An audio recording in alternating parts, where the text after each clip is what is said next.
Kalafalaya to Haneda Tolata Valata to Tupukalata Yamapuni Pone. Greetings and Kalafalaya to these our news bulletin for tonight. Naka Fai Vahaloto Kalea e Fafetuyanga Haniwe Munisilani. The relationship between Niue and New Zealand is not in jeopardy. Naka Fai Lekua Tuanga Hevai Haniwe. Niue has enough water to last many years. The accusations were not based on facts. Langwatayanga mai tau fel ululu ha Niue, Niue's Coral Reef Nursery. Nā kai whai wahaloto ke lea e whakwetuianga ha Niue mo New Zealand. Ke ao whakatata ha wasele one pata, ko whakakise he lilifu komisina lahi ha New Zealand ki Niue, His Excellency Kirk Yates e hana tau manatu fia mai amamana kianga ke kauwhakalataha ke tau whawhiawhianga pole whakamotu, whakamua hana ke he motu he whahita punei.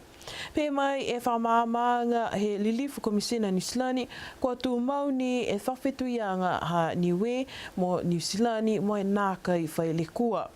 Ke kupanga hila kua tokolonga e tata ngata ni ko whakise e tau manatu nākai whiawhia, hako whiwhilianga he whakatuwhono ke nākai uhu e lolonga motu o ke fusi e masini ha New Zealand tunga ne kua whamahani ke tau whawhiawhianga whangofufu ma wha aki ke he whahi tapu nei.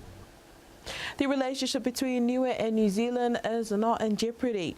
This is the assurance from the New Zealand High Commissioner to Niue, His Excellency Kirk Yates, ahead of the Constitution Day this coming Friday. The government's decision not to raise the New Zealand flag during the 44th Constitution celebrations and the opening of the new Taonga Niue Museum has generated a lot of mixed reaction from the public and the Niueans abroad on social media. The New Zealand High Commissioner weighed in on the topic during the Awasere Onione Pata annual show day over the weekend. My thoughts are on the flag raising. Well, I don't have any. New Zealand doesn't have any. This is an important day for Niue. It's a day to be proud to be Niueans. So any issue about the New Zealand flag being raised or not is over to you to determine. That's your decision and it's your day.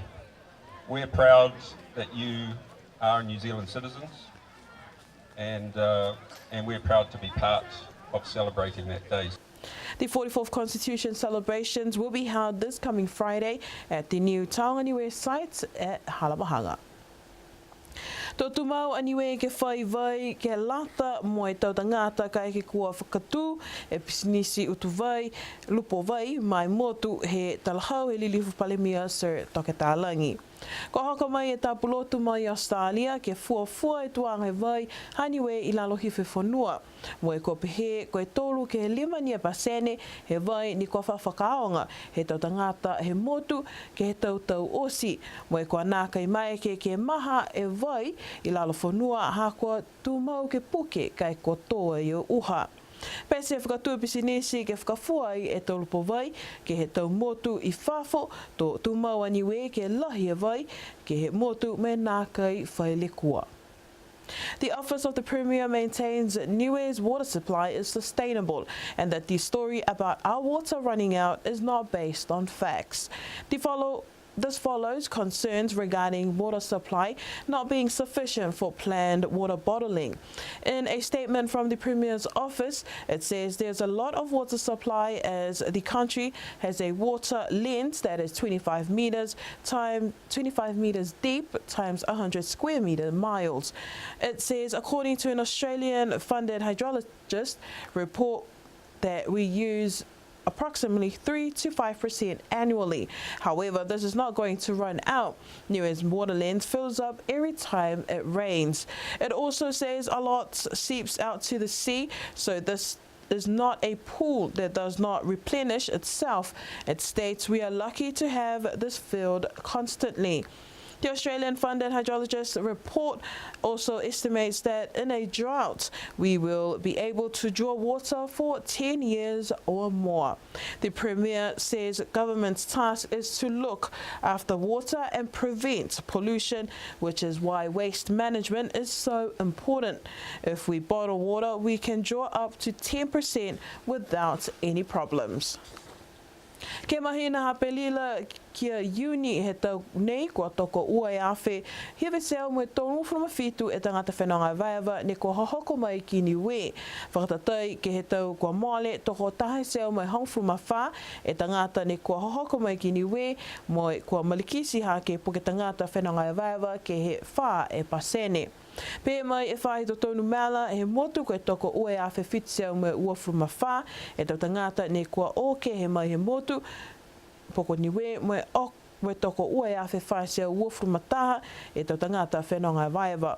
Toko whaiseo mo tōru alo tōru ne koe tau Niue mo oli mo toko ua e awhi mo hong from a valu e tau tangata mo tukehe.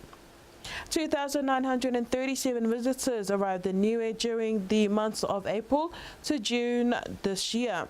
In comparison to the same period last year, 114 more passengers came to Niue, an overall increase of 4%.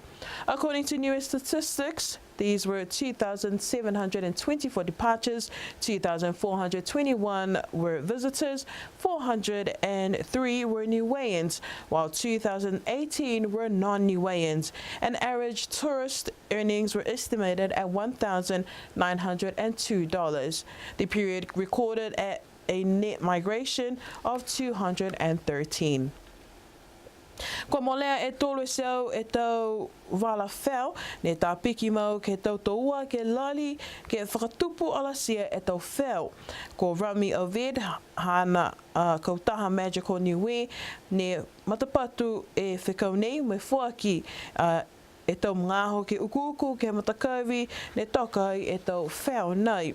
Laui e motu he tau uafi mahong frumaono, he mngaho ne mawhana e vai, tahi he motu me masimasi ke lea, po ke mamasi ai, whalu he tau whau. Ka kanoa ia ni kua kumikumi ai a Rami, mai hana matakau ke langmatai aki e tau kaina, mai tau koloa moana ne whalana ki whakalahi, ke he tau whau lulu mua atu kia lau tōru e tau tangata ne whalana ki whoki mō maua e tau kaitahi. Ano e mtakau ha Rami ke uta ke tau kawi ke he kehe ha Niue e whaingoa koe transplant ke he tau ahui mua koe alito he whekau mai taha langatau a nei ke lātau mai puipuianga ke he tau whau uluulu tau kai mai tau tangata mai longa whokini ke he tau matangi malolo he tau a wha ne wha maumau ai e tau whau. After a year, Niue's pilot Coral Reef Nursery now has 300 corals with plans to transfer to certain areas around the island. With at least 20 to 30 in each area, Rami Ovid, owner of Magical Niue, plans to produce thousands and restore the health of coral reefs throughout the western coast of Niue. So at the moment we have 300 fragments, some planted in April, some in June, and the majority just last month, so it's quite young, but the one planted in April are doing really well, they're growing really nice. Our ultimate goal is to, if there are people interested in corals, why not have a combined effort, combine forces, to combine all the knowledge, understanding and resources and focus on 2 or 3 large nurseries that will produce corals successfully, that will produce fragments for everybody. So instead of each village playing a little bit with some nursery that maybe or not be successful, we have corals produced or fragments produced in one big nursery, and then we can directly plant them in front of that village on their reef and benefit their reef as well. And that was my ultimate goal, is to have fragments for everybody on the island. Rami says his team has outplanted some of the coral fragments to coral reefs, which have already grown extremely well, which the team are very excited about. On the rock with cable tied, okay, we can cable tie, we trim it, and within 2 or 3 weeks or a bit more, depends on the coral, they actually produce their own glue and their own cement, and they cement themselves around the cable tie, so you don't see the cable tied anymore. and they are well cemented to the rope, and they start growing from there. Directly on the reef, there are two ways to do it: with a marine epoxy, which is environmentally friendly. We haven't done that yet. I'm trying to get that epoxy soon. But what we did recently, the one we have planted already, we used a special underwater cement. You put in a special bags. You have to put. It's a lot of effort, but it's worthwhile. It's important, and they're doing it so well. I mean, looking at those babies growing, they are growing. They grow. They were very small fragments, and now they're really producing shoots. A matter of only 5 months. Niue's coral were affected by the coral bleaching events in 2016, and there are fears that the season is only going to deteriorate with the onset of El Nino and the continued warming in a very near future. Today, Rami Oved has planted 300 coral fragments as part of the Coral Reef Nursery project, which started last year. Rami hopes in the very near future that there will be thousands of transplants to other reefs in Niue.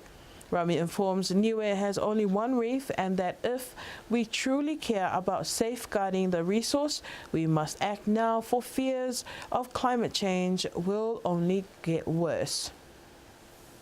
Mga honai kua whangia tu Herman Tangaloa Lunga ke motu matangahua ke whahaloanga Tangaloa Cultural Centre Exhibition ke whakise tau koloa tahi tunge tau fua funga mo tau fua pule pia foki mo tau tohi tau pepa ewa tuai ne kua tātana ki mai he moalea tolungu furu tau kua moali ki tua. Kakano uho kua hawhangi ai mo wina tu Herman ke motu katoa, ha koe whakalilifuanga mai whakakiseanga, pa waki ke whakaue atu ki he motu, mo lau tolu ne kua langmatai ke tātānaki me whakamau, hifo tau koloa nei ki he loto whale hana. Kakano uho ne hawhangi pa waki he whahitapu nei he tau nei, ke lalawhikilunga ke tau whiawhia, he whakamanatuanga whang from a whai tau he pule whakamotu e motu nei. Ke ua aki whoki, he langona mai i New Zealand i kua whangi toi e Wangahau Niue.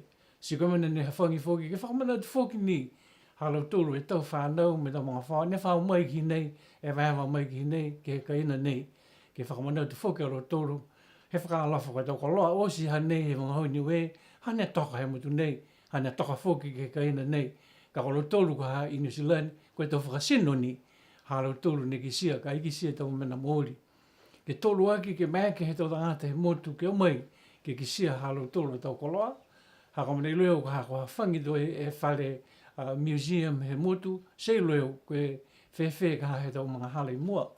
Ke tolu aki ke whakakatoatoa aki koe whahitapu nei, koe whahitapu tukuhanga. Sika ake ni ke whiawhia tau mamatua ke ta mai halau tolu tau whanau ke kise ki nei. Na whiawhia lahi ke whalewea mai tau whanau. Na talahau fo ke Herman hangawia ke he whakaoloanga Wangahau Niue ke New Zealand, mitaki ke whanongonongo ki loto tau wahenga kai munuina tau whakakoanga ka kisia mata tau mana ne lali ke whakaako. Haiai tā pepa ne ko tohia mai tā langa Herman ke whakamau tau wahenga fua pule ke he ha Niue ne whaingoa ai koe Niue Living Shell fua pule Niue. Tā langa iau e papane ke eke mo whakamanatuanga ke he haka ngahua, ke lata me whahi tourism ne ngahua o kei, mai he whahi tahi, mai tau koloa ni he mutu nei. Si whakau iau ka haka maua e papane ke eke mo whakamourianga whoki ni ke he haka ngahua ke lewa e tau tau. Niuean concholigist Herman Tangaloa Lunga has opened his doors to the Tangaloa Cultural Exhibition in Hikitawake for viewing to the public of his shell collection in excess of 100, with more than 60 of Niue's very own cowrie shells, including the prized golden cowrie. The exhibition is put on display to especially mark the Wangahau Niue Week in New Zealand, as well as Niue's 44th Constitution celebrations. This particular week is very important to my life because 44 years of celebrations for Niue Pule Whakamotu. And secondly, I always remember the families in New Zealand, and this week they opened up the Wangahau Niue Week. In addition to the exhibition, Herman has also revealed his book that he's published with the help of Government Niue and the Niue Chamber of Commerce, entitled Niue Living Kauri Shell, or Fuapule Niue. Approached many times to export the display items, Herman maintains the Shell collection remains in Niue, owned, and one he aspires to keep for access to Niueans as custodians and shareholders in Niue's resources. Very grateful indeed to the Niue Chamber of Commerce is that they give me a lot of help. Hence, this book come into existence, and also it was printed in New Zealand. Not 100% work, but at least I have documented some of the carousels of over 60 varieties. The exhibition displays archives of tourism books and brochures and books of Niue's history, including slides of the old schools once thriving here in Niue. The exhibition opens this week from Monday till Friday from 9 a.m. till 2 p.m. Tokolonga e tatangata he motu ne kua tolo atu ke male he maanga avasele one pata ke lata moe aho whatata he maanga. Whamatapatu e aho he maanga ke he koe mga whaua numela taha. Ke tau nei kua tau se tau whakaholoanga whawhiawhia nākai I lio lau ka kua liwa ki ke he male ha avasele. Longa mai ke he tau kai ni kua whakafua he tau tangata he maanga, longa fo ke tau fua he whanua he tau mamatotani ni kua whakatata he tau nei, whalataha me tau puaka pia foki me tau unga. Haha iai ke whahimua he whare ako ako tuai e tau ngā hua lima he tau mamatua whiwhine. Pea mai takitaki maanga hawa sele ko Speedo he tutu, koe tau manatu whakauini ke tau tangata ni kua hohoko atu ke he awhatata he maanga one pata, kai mua atu ke tau tangata he maanga whakahelehele, hawa sele ke mahani kauwhakalataha, mai ngā hua auloa ke tau ngā hua osi he maanga. Kua whakatoatoa e tau whawhiawhia one pata, ke he tau koliwhiawhia mai he tau mamatua, tau whanau, pia whoki mai taha whakaholoanga siwileke he tau tāne he maanga. The Avasele Green was buzzing with vendors for the village's annual show day over the weekend. With the theme Family is One, there were lots of food for locals and tourists to choose from, barbecue, umu and desserts. The Avasele men provided a healthy amount of local produce for everyone to enjoy, as well as a few piglets and ungas. The women's display was just as impressive, with different varieties of handicrafts. The village chairperson, Speedo Hetutu, expressed gratitude towards his community and everyone that attended, especially the village people that continues to work together. The day ended on a high note with the performances from the Matuas, young people, youth, completed with a sika throwing and coconut bowling. And that is all of our news for tonight. Koes mene hata tolu ata wala tantu tupu ke lata ia me puli po nei ke nanofa me kia munui ne po.